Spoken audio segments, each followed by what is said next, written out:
Termites is in the ground around everyone's house that you go to. They're in the ground here. I mean, you could take a untreated piece of wood and put in the ground anywhere around anyone's house, and termites eventually will find that piece of wood that you put down.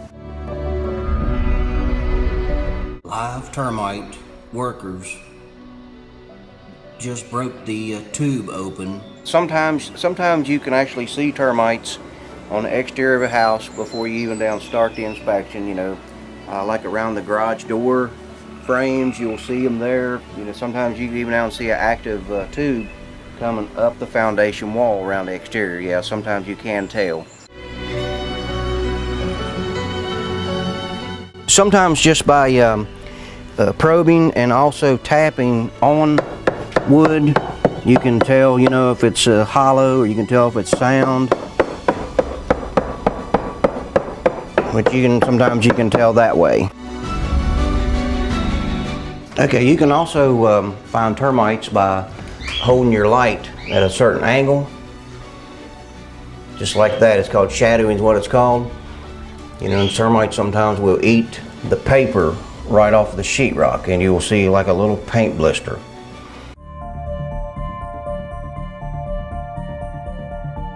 Okay, then I always look at the walls. Look up, down. Sometimes you move things, so you can get a better look. You're looking for mud tunnels coming up the foundation wall. You're looking for damage in the wood parts. Yeah, termites, they have to have moisture to survive. But I have seen in some cases, there was not any moisture, and the houses, still have termites. Termites will go deeper in the ground to get their moisture.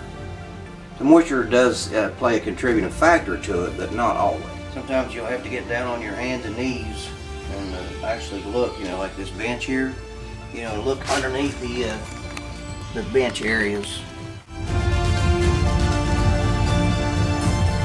And I could drill a 3/8 hole in sheetrock wall or block wall, whatever that you wanted to look at. I could run this down in, and then we can take a look. Technology has came a long way, which technology and not only things like this, technology as far as treatments has came a long way too. The treatment materials that we use to treat with has been more advanced, more researched. There's a lot more science goes into termite treatments and the materials that we use to treat with. The things has changed drastically within the last probably 13 to 14 years. All the materials that we use today, soap and water will deactivate, and soap and water will clean the majority of them up. They're a lot more safer now than what they ever have been. Some signs that you would look for on the outside, you'd look for mud tubes coming up the foundation walls. Pay attention to the interior walls, look for blemishes, mud actually protruding out of the sheetrock walls, around your garage door frames, around the main door frames. Just be vigilant, and just look at those areas. And then also, it's good to have a free inspection by a termite and pest control company at least once a year.